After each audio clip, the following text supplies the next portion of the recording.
কাঠে ঘুণে ধরলে যে আওয়াজটা হয় সেটা রাত্রিবেলা শুনলে মনে হয় সিমেন্টের কাজ করা পাকা রাস্তায় কেউ পা ঘষে ঘষে চলেছে।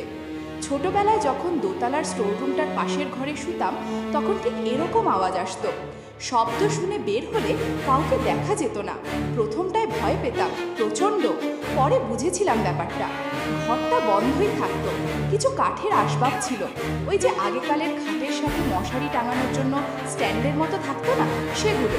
পুরনো টেবিল, খাতাপত্র আর রাজ্যের সব অদরকারি জিনিসে ঠাসা। আমি একবার 70-এর দশকের একখানা ম্যাগাজিন পেয়েছিলাম ও ঘরে।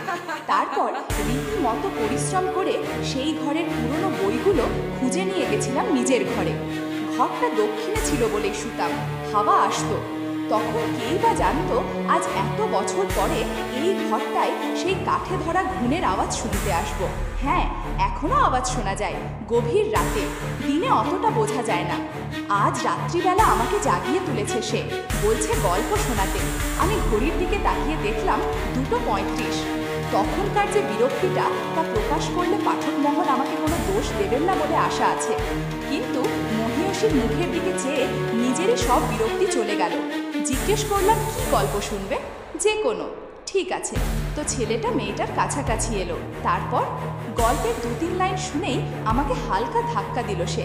এখন ওসব না, ছাড়ো তো। পেয়েছি, প্রতিশোধ নেব। ঘুণের আওয়াজ ক্রমশ বাড়ছে। বললাম, শুনতে পাচ্ছ? পাশের রুমে কে হাঁটছে মনে হচ্ছে না? আরে হ্যাঁ, তাই তো, ও ঘর বন্ধ না? সেটাই তো, বন্ধ। আমি শুনেছি আমার জন্মের আগে আমার এক চাচা ও ঘরে আত্মহত্যা করেছিলেন। শুধু তাই নয়, একবার আমি নিজে 2টো লোককে খুব জোরে ঝগড়া করতে শুনেছিলাম। আর একদিন এই ঘরে আমি আর ভাইয়া শুতে গিয়েই একটা গলা কাটা শরীর চোখের সামনে চলে এসেছিল। পরে ভয়ে আর কখনো এক ঘরটাই থাকিনি। এটাই শেষ নয়, আরও অনেক ঘটনা আছে। ভালো করে দোয়াদরুদ পড়ো, কখন কি হয় বলা যায় না।